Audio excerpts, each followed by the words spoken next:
What's going on, guys? Welcome to your Patreon exclusive preview, and for the full interview make sure you scroll down into the description, slap that link and become a patron and support, man. And listen, I appreciate all of you, innit? There's plenty more of these bad boys to come, so yeah, it's gonna be emotional. Make sure you do that.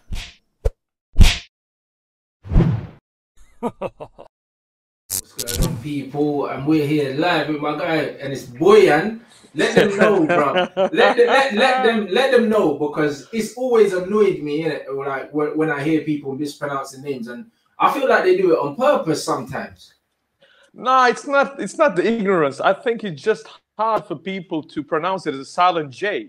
And also, when you like football, you have to be good. So they were like, "Oh no, it is Bojan." I told you before. When Vidic came to United, when we went through his bad spell in the beginning, everybody was like Nemanja. But then when he became the captain and world class, they were like, "Nah, it is Nemanja. Nemanja, show him respect." So I was a couple of months away from being pronounced Bojan, but then my career went like this, and everybody was like, "Leave this guy alone. He's Bojan." I mean, bro, like the first thing I noticed, yeah, you got the little John Wick slicked back hair and stuff like that. I know. Yeah? Actually, I watched John Wick movies again yesterday, man. It gives me a little bit of like fake confidence. I was like, I don't feel like Keanu Reeves. It's me and him, bro. I remember me against the world, bro. I remember seeing a clip of the incident with Sir Alec, with the haircut. I beg you, tell these guys what happened, because I was on the floor when I saw that. Oh, unbelievable! I came back I was on loan to Red Star Belgrade, and then I let my hair grow because we actually won the double. And I thought I was the main man. I was like Keanu Reeves in Belgrade at that time, coming back to my birthplace. But it was a little bit step from Red Star going back to United. So my hair was slicked. It was even longer than I have now. But I was 22 then. So I found out that I was going to go to America on a pre-season tour that summer.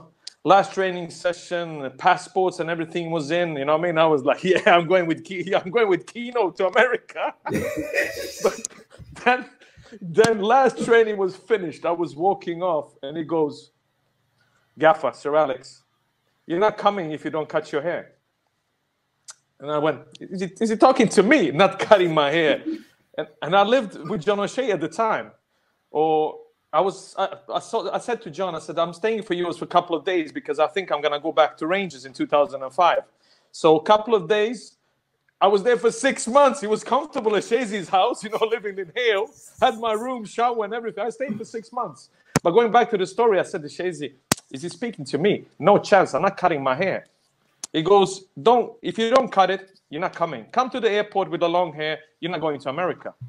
So we walking off, and I went to him, "You're going to see, I'm not doing it." And everybody's laughing because they know that I was always answering back. Yeah. But everybody knew it was not just ignorance or arrogance. It was a little bit more charm behind that. I always had a smile on my face still. But I was tough. Yeah. So I come to the dressing room. I change. I'm pissed off now. I'm not going to cut my hair. We come back to John's place. We eat dinner. His future wife, Yvonne, tells me as well, "Are you sure you're not going to cut your..." I said, "I'm going up to bed." So I packed my stuff. I go to bed. I wake up in the morning about 4 or 5. I looked, I said, it's 2 hours before airport. I said, F this. "Shazy, Yvonne, get up. You're cutting my hair in the kitchen." So Shazy is cutting my hair in the kitchen. I'm bold. But every time Yvonne and Shazy go over my hair, tears running down my face. I'm crying like a baby. Listen, here, I lost my power. That was my hair. So I'm crying there. We come into the airport. I come in. I'm pissed off now. And he goes, I don't know, maybe it was the kid, my Albert. "Yeah, you owe me. I told you he was going to cut it." So he just had a bet that it didn't matter. But he wanted to get one over me. So I come to the airport. He goes, "Albert, you owe me this. I told you he was going to cut his hair." Then I got peed off even more. I cried. Honestly, I cried like a baby. 22-year-old man crying at Manchester airport. Oh, bro. Yeah. That's nuts. Yeah, so that was the one. That's ridiculous. That's funny because most people don't hear that kind of side of the gaffer. Do you know what I'm saying? Everyone sees him as this serious guy that's handing out like hair dryers all the time. He was unbelievable, honestly. It was like old granddad I used to love. You know, he was always like that granddad that took care of you. You knew he was tough. You didn't want to cross him, but you know always he could put an arm around you, made you feel special. He knew every name of every single youth player, not just the first team, not just the reserves, but under 17s, under 19s. You could ask, how's your mom, dad, granddad, grandpa, and he knew every single name. You know, it just made you feel special around Carrington, and I think that is the part of the success as well. Of course, you're going to cross few people. You're not going to like them during your life, during your career. But it doesn't make him less special in my eyes when I hear some negative stories about him. There is always few people, but it's always a little bit of jealousy and all that because he's the greatest of all time. You always hate on greatness, you know? Hey, for sure. Would you say that that's the most memorable experience you've had with him in terms of at the club? Because it's quite traumatic. No. This is a mild version. I have a lot worse stories to say, a lot more funnier stories to say. But listen, I have to save it. Otherwise, nobody's going to read my book when it comes out. It's true. No, I hear that, man. But how's it going back home anyway? It's fine. Sweden at the moment. It's fine. I work as a pundit on Swedish television. Viasat is the channel's name. It's broadcasted in all Nordic countries. I'm enjoying it. I think the most thing that I love about my job is that my boss actually just lets me be me. Yeah. During all my career, on television, outside television, on the pitch, off the pitch, people are always going to be, you're a little bit too much, you're a little bit too much, you're a little bit too much. And then you kill my presence that actually make me me. And then you don't get shit out of me. Honestly, you don't get nothing. And that has always been the problem. You know, Bo, you're a little bit too much. Think about what you're saying. But it's my words. Let me be me. I don't need to be Zlatan to have a voice in this society. Why do you have to be big? Why do you have to be respected on the pitch to be able to speak about intelligence, ignorance of people, racism? Hey, come on. Just wake up. Let us be ones we are. Everybody cannot be on that level. Yeah. But we still need to be, we need room in the society to make a change. I'm not just talking about football as well. We have to discuss. Rants, we don't discuss anymore. Bro, every time you say something to somebody, they don't agree with you, they'll try to kill you off. No, but they try to kill you off. Just sit down in front of me. Let us talk. Listen, I will tell you my side, why I think it's a yes, but you can tell me your side, why it is a no. And then maybe we can agree like human beings. But no, it's just like negative. And it's the social networks as well. You know, when you see these eggs and all that, you just want to, honestly, sometimes I just want to lock down. That's people Twitter. Say to me, I'm crazy. But people say to me, you're crazy. Me, I'm crazy. I'm normal. Then people on Twitter make me feel normal. Then it's a problem. Then it's a problem. But that's it. It's fascism. It's like you can have differences of opinions, but nobody wants to have it out anymore. It's like we just want to cancel you. We want to get rid of you because we don't agree with what you're saying. And you were saying before, as an immigrant coming to Sweden as well, like tell them about just how it was for you coming from obviously from where you came from, and obviously coming from a war-torn background to then coming to Sweden. Do you know what I mean? Tell them about that because as you were saying, just like what I can identify, you're always an immigrant in your own home, and you feel like you have to do twice as much to get half as much as everyone else. Of course it is. But also, you have to be wise enough to know that is the situation you're coming into. It's very important to remain true to yourself and not complain too much when things go against you. And that's tough, because I'm always going to be a foreigner in my country. Look at my name. It's not Henrik Larsson. It's Bojan Djordjic. It's Zlatan Ibrahimovic. But what I try to do is learn the language, to accept certain rules, to know that I have to be better. I had to be better on the pitch. I have to be better now when it comes to telly. But that's the way this game is played. But the only thing I want to do is open eyes to certain individuals that haven't ever experienced racism. Because people, they don't experience things, they will always tell you, nah, it's not like this. It's like this disease is with Corona now as well. If you haven't experienced it, you're like, nah, this is bogus, this is fake. You know what I mean? So you always have to be close to you for you to wake up. Why is that? Why can I not listen to your story? Why cannot people listen to mine? It's tough. Yes, I talk in a certain way. My hands go away. I talk 300 miles an hour, but that's me. So my name gives me a right to actually be true to my parents because they brought me in a good way. So even if I don't become this world-class player, even if I had the talents, does that make me a less of a person, less of a human being? Does that give people even more right to push me down when they have the answers already there? It's shit. It's shit. Did we know when we were kids what color we had or religion we had? No.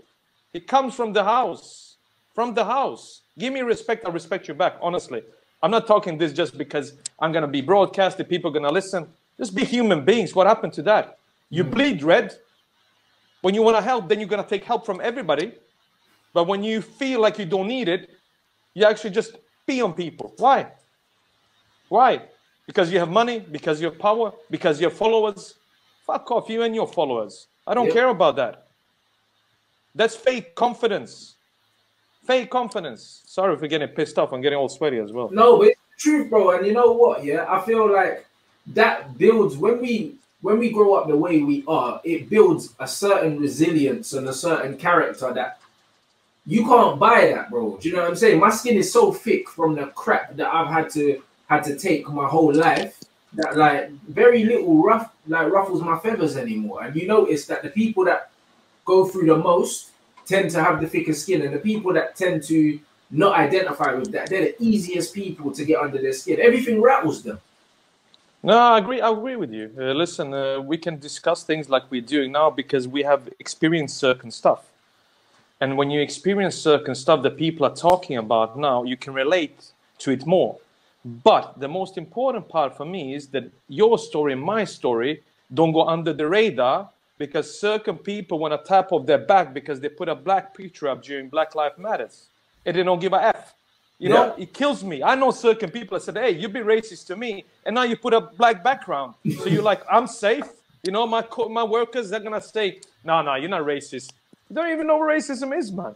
I'd call Danny Webber. You can ask him, the former Sheffield United Watford. He was a youth player at me with Manchester United. And I said, Webbs, listen. I said, what are you angry for? I said, yeah, you're always angry. But what are you angry now? He said to me, hey, I'm getting so pissed off at these people that you know.